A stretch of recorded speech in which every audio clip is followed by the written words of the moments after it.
Bienvenidos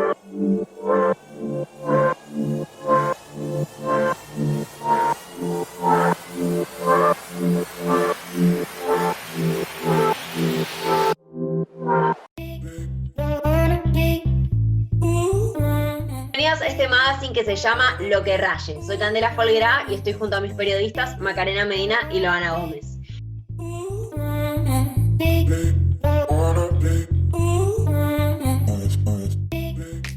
La gordofobia, presente en las redes sociales como en Facebook e Instagram, son redes que tienen la costumbre de censurar los cuerpos de las mujeres con el argumento generalista de contenido inapropiado, indebido. Los cuerpos normales son víctimas de este prejuicio social. Entonces, en nuestro país, en los últimos tiempos, ha habido una importante movida en referencia a este tema de la gordofobia y sobre todo en la reflexión y desde el pensamiento crítico. Para esto que nos estaba contando Cande, nos vamos a ir a una entrevista, especie de debate, con Dana Lange, nutricionista de la Universidad Nacional de Córdoba. Ella tiene posgrados en obesidad y trastornos alimenticios. Claramente ella nos va a poder explicar un poquito mejor esta temática. Dana, para iniciar este debate nos gustaría saber qué opinás acerca de la delgada línea que separa la obesidad y la romantización de la enfermedad. Esto de la romantización de la obesidad también pasa por una cuestión de aceptación de estos pacientes, que más que pacientes son, ¿no es cierto?, más allá del término pacientes, son personas que sufren una enfermedad. Primero que nada hay que tratar de ubicar de qué se trata la obesidad. Uno por ahí, desde la parte nutricional, se acostumbra a decir que un paciente con obesidad básicamente tiene que dejar de comer y moverse. Y en realidad hay que tener en cuenta los factores, ¿no es cierto?, que afectan, que están, ¿no es cierto?, los factores genéticos, por un lado, factores psicológicos, ambientales. Y cuando uno habla de factores ambientales, también habla de lo que es el entorno donde crece esa persona. Hay algo que la otra vez le decía a una paciente, es que yo creo que ninguna persona que tiene obesidad se levanta un día y dice, bueno, hoy quiero comer porque me gustaría subir de peso, sino que son personas que hay que considerar que tienen un trasfondo. Ahora, si vamos a los números, sabemos que la obesidad como enfermedad aumentó muchísimo en lo que es el mundo y en especial en la Argentina. 6 de cada 10 personas es obesa, ¿sí? O sea, cada vez hay más. Y también hay que pensar la obesidad en los niños, ¿sí? Las consecuencias que tiene esta enfermedad, porque trae otras patologías, como es, por ejemplo, la diabetes, el hígado graso, la hipertensión y otras cuestiones más. Eso si hablamos desde cuestiones técnicas, por decirlo de alguna forma, porque si hablamos de cuestiones psicológicas, ese niño va a crecer con baja autoestima probablemente, porque cada persona es diferente, entonces podemos hacer hipótesis sobre cómo va a crecer ese niño. Y esto de la romantización particularmente, ustedes me preguntan a mí, yo, Dana Lange, creo que esto de la romantización, creo que pasa por una búsqueda de aceptación de estas personas, una búsqueda de aceptación a nivel familiar, social. Una persona que crece ya en una familia, siendo que la familia es la primer sociedad en la que uno se expone, en la que aprende sobre límites, sobre normas, naturaliza esto. ¿Cómo va a vivir esta persona cuando salga al mundo? Porque yo siempre hablo de lo que yo veo en el consultorio y siempre cuando hablo digo de mi experiencia, de lo que yo vivo en el consultorio, la mayor parte de los pacientes obesos tienen una cuestión emocional que los lleva a la sobreingesta. Entonces, evidentemente necesitan de un trabajo interdisciplinario. ¿Vos solés trabajar así de forma interdisciplinaria con otros colegas? Totalmente, sí, sí, sí. Sí, porque veo que lo necesita el paciente y es positivo para el paciente. Yo siempre priorizo la salud del paciente, inclusive cuando yo veo que tal vez el paciente no le está sirviendo lo que yo le estoy brindando como nutricionista y se lo planteo, che, ¿vos creés que te sirvo yo como profesional? Porque hay que también abrir esa puerta y comprender que no todos los profesionales somos para todos los pacientes, o sea. Ir cerrando este debate, me gustaría saber si vos considerás que esta romantización de la obesidad surgió como una moda de esta tendencia, de esta última generación. Yo no sé si es una moda, lo que sí creo que es positivo. ¿Por qué? Desde el punto de vista que se empezó a hablar de que a la persona con obesidad hay que dejar de agredirla. Agredirla con palabras, agredirla con conductas y agredirla de diversas formas. O sea, desde ese lado yo lo veo positivo. Lo que hay que trabajar es la cuestión de la salud y que en un futuro también se va a ir modificando tu cuerpo. Pero también hay que evitar que los pacientes, que las personas se escuden un poco en un diagnóstico. Claro. Yo soy así, no puedo cambiar. Lo que invito es a aceptar que hay personas diferentes, que hay personas de diferentes tamaños, estaturas, ideologías, pero en el caso de que cuando está en juego la salud, hay que tomarlo de otra forma. En este nuevo bloque haremos hincapié en los microemprendimientos, ya que estos, desde el principio de año, a consecuencia directa del aislamiento, las economías de los países han parado y no escapan de ello los trabajadores. No obstante, todos los indicadores no son negativos. Siempre se afirma que en periodos de crisis surgen nuevas oportunidades, que se pueden aprovechar para generar nuevos negocios, transformar el modelo, emprender y generar tendencias de cambio que permitan nuevos ecosistemas y emprendedores. La pandemia ha generado oportunidades y ha acelerado procesos de cambio y transformaciones que llevan pendientes algunos años, como la digitalización de las empresas, el teletrabajo o la formación online. Ahora vamos a conocer emprendimientos locales que surgieron a raíz de esta pandemia, tales como Fica, Chapper Budines, Rosamía Home Decos y Tres Mates.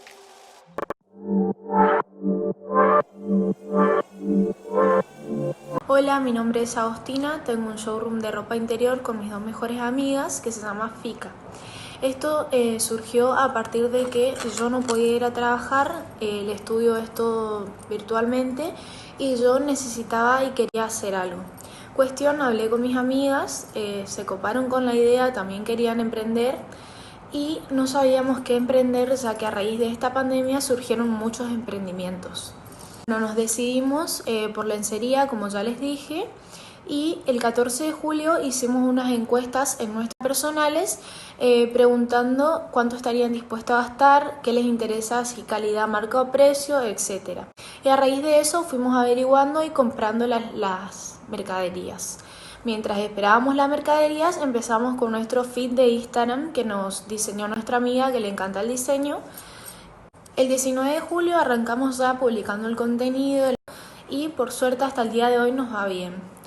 Emprender en pandemia es un miedo constante, ya que hoy por ejemplo hacemos una compra y a los 4 días nos avisan que el correo cerró o que va a haber demora o así miles de problemas más por el tema de los contagios, ¿sí? Una opinión más sobre cómo es vender en pandemia. Yo observé y también conocidos míos que son emprendedores que me lo afirmaron, las personas compramos más durante el encierro. Emprender en pandemia es bastante complicado porque en nuestro caso muchos mayoristas de lencerías están cerrados, no abren desde que empezó la pandemia. Y muy pocos son los locales que nos mandan la mercadería.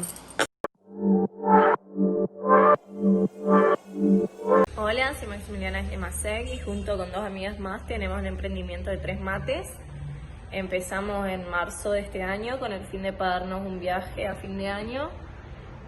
Pintamos mates de cuero y de algarrobo, ya que a las 3 nos gusta pintar y nos pareció una buena idea, ya que con esto del coronavirus no se puede compartir mates. Y durante la pandemia todas las ventas fueron online y se los acercábamos o venían a retirarlos por la casa alguna de nosotras, y ahora nos seguimos manejando con el mismo sistema. Hola, mi nombre es Viviana Ferray Bolo. Agradezco a las chicas por entrevistarme en este momento tan difícil que estamos viviendo. Soy maestra jardinera, estuve trabajando en un jardín maternal, pero debido a este inconveniente de público conocimiento hemos tenido que cerrar. Entonces me estoy dedicando a un emprendimiento que toda la vida me dediqué, pero ahora lo estoy haciendo más específicamente sin salir de mi casa. Es muy difícil esta situación y además cuesta mucho que la gente vea lo que uno realiza para poder comprarlo, para poder gastarlo, pero bueno, tenemos todas las intenciones para poder seguir adelante y esperemos que así como yo y como otras personas que están en esta situación puedan vender y salir adelante de alguna manera u otra.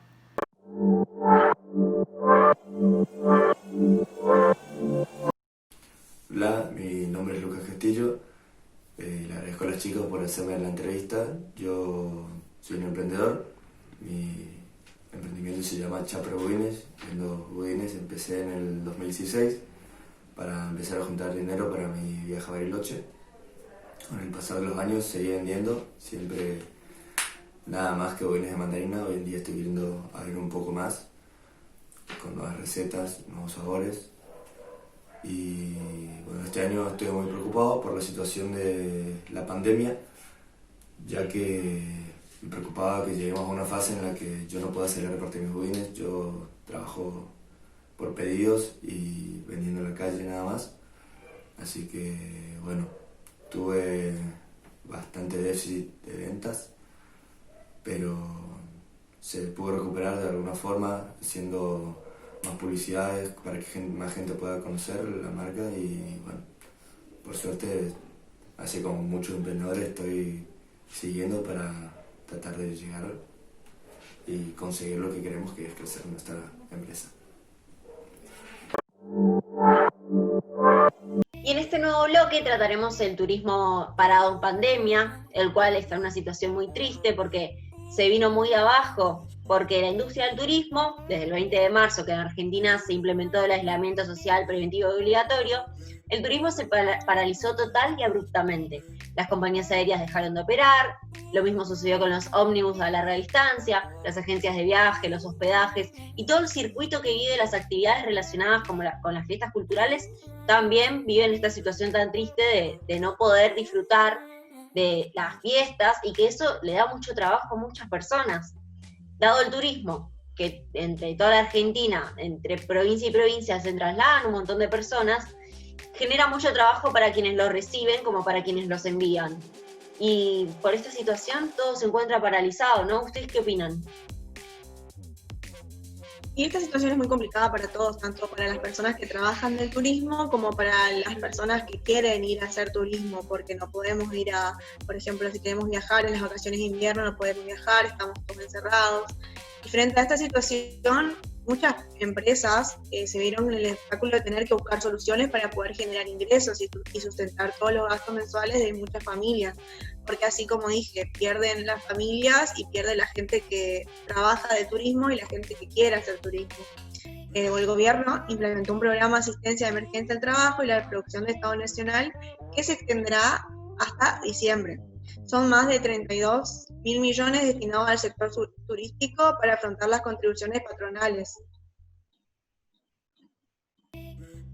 Así es, además, al igual que las demás áreas económicas, el turismo no va a volver a ser igual que antes y va a tener que prepararse para poder seguir realizando las distintas actividades turísticas, como poder seguir adelante ante las secuelas que va a tener el coronavirus, porque realmente no es solamente que vamos a tener que volver a aprender a convivir con un barbijo y con una cantidad de medidas de protección para este virus, sino que también nos va a afectar a muchas de las actividades cotidianas que realizamos, actividades económicas y demás.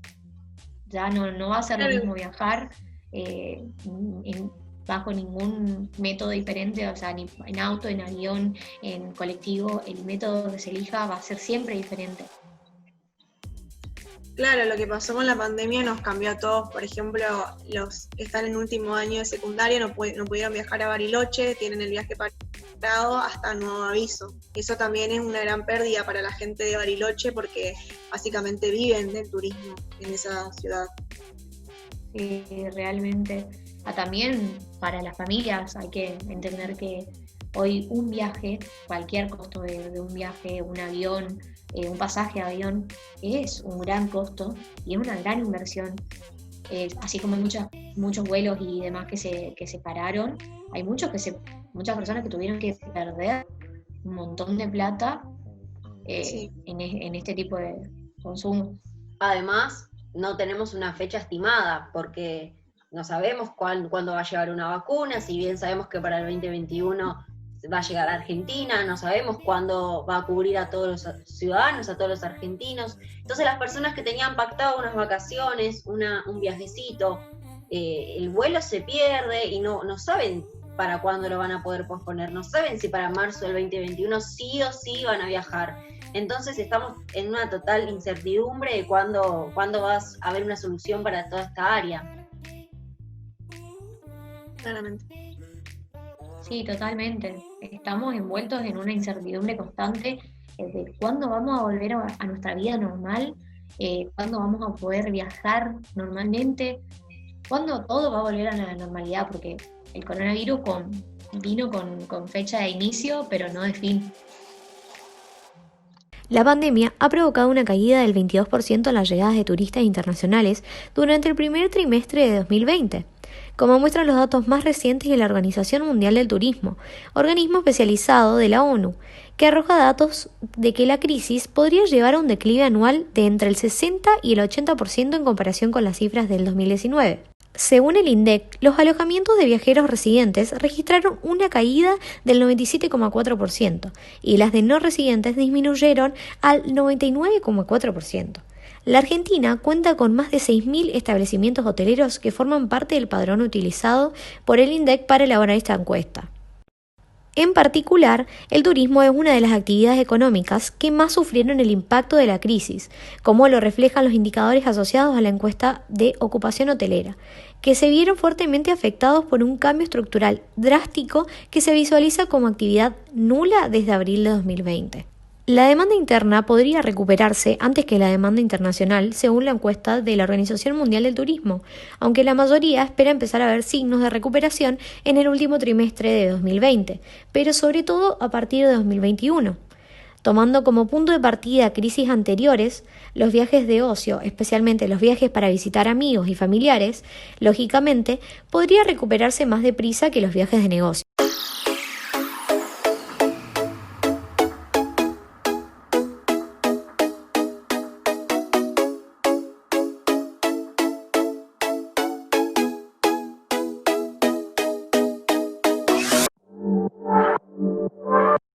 Los influencers más que nunca tuvieron que adoptar el papel de generadores de contenido de calidad, entre comillas, para poder apoyar a sus seguidores y para poder generar cosas, actividades para poder entretener a la gente, ¿no? Y también para poder ayudar a este eslogan de quédate en casa.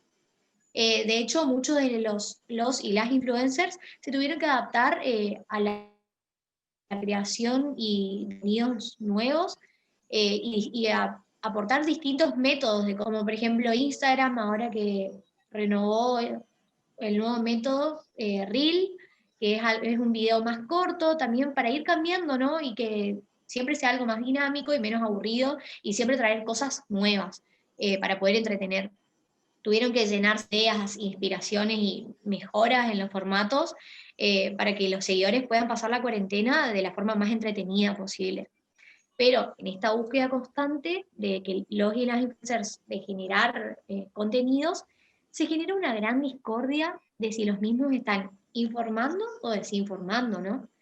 En realidad la discordia viene entre los profesionales de la salud, tanto dermatólogos, nutricionistas, profesores de educación física también, como maquilladores, que dicen, hay alguien acá que está informando o desinformando, ¿no? Porque ninguna de los influencers profesionales en ninguna de las cosas o ámbitos de los cuales están dando.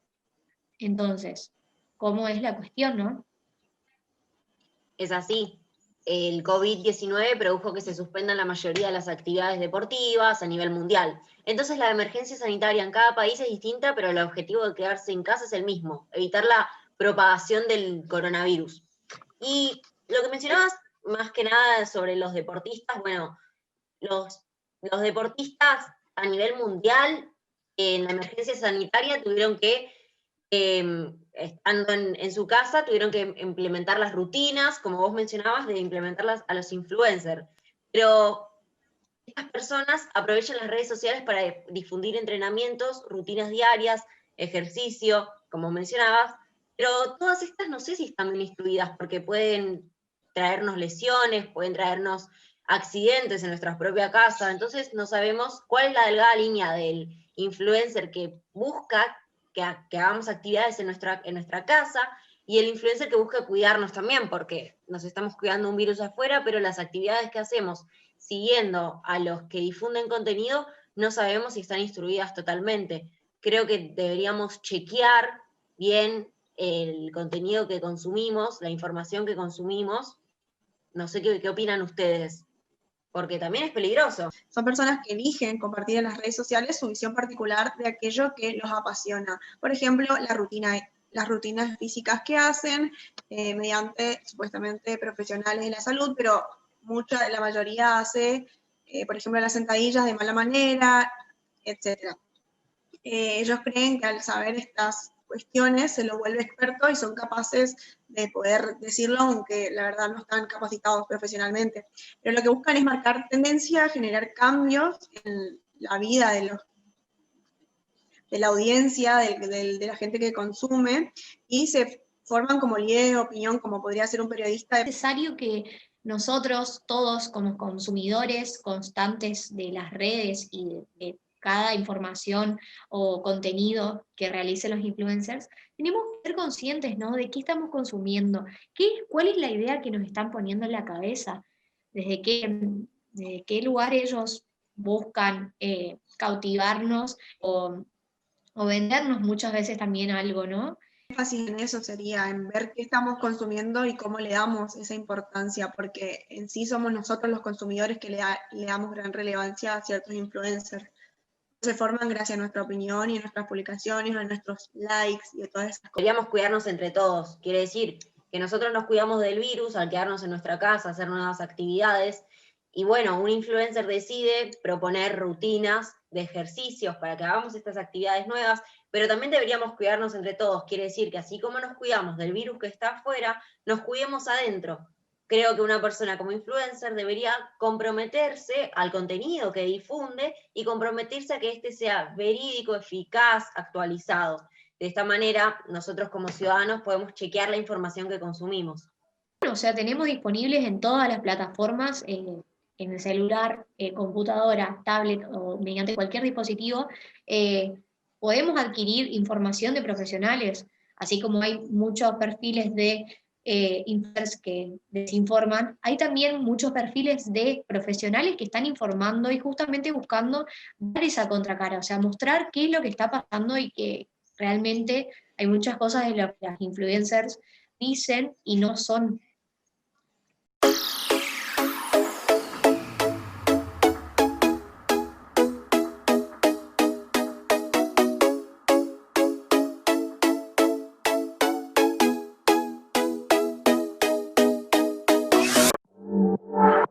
Tiempo atrás, las redes sociales condicionaban los estereotipos y nos mostraban aquellos cuerpos hegemónicos que distorsionaban la imagen real de las mujeres.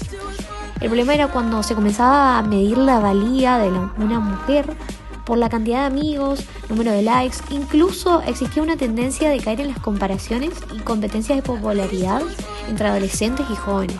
Sin dudas, hoy las mujeres, día a día aún más empoderadas, nos muestran cuerpos reales, que ya no predominan aquellos cuerpos hegemónicos que se pretendía de alguna manera poner de moda. Hoy los posts de todas las influencers y mujeres transmiten mensajes que promueven, deliberadamente o no, la aceptación de una misma, con sus defectos y con sus virtudes, y que alientan a perseguir el estilo propio, el que proviene de la verdadera esencia.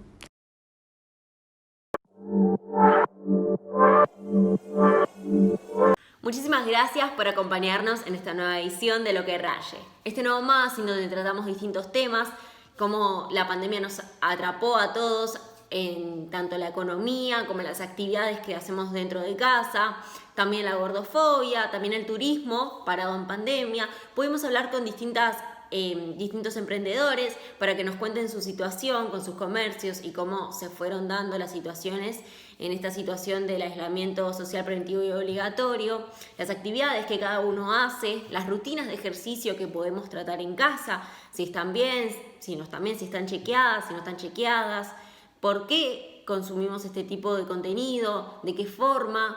Y bueno, así lo pudimos ir hablando con las chicas, pudimos hablar con profesionales como Dana, que fue una de nuestras entrevistadas, para que podamos tratar el tema de la gordofobia, que es un tema latente en nuestra sociedad, de mucha actualidad, porque vivimos en una sociedad donde está cambiando todo el tiempo nos estamos renovando, y más que nada en esta situación de pandemia se fueron dando nuevas cosas, fuimos descubriendo nuevas cosas, así que los esperamos para otra edición, para que podamos charlar sobre distintos temas, y también los invitamos a que nos sigan en nuestras redes sociales como Instagram, Facebook y YouTube como Epifanía Producciones.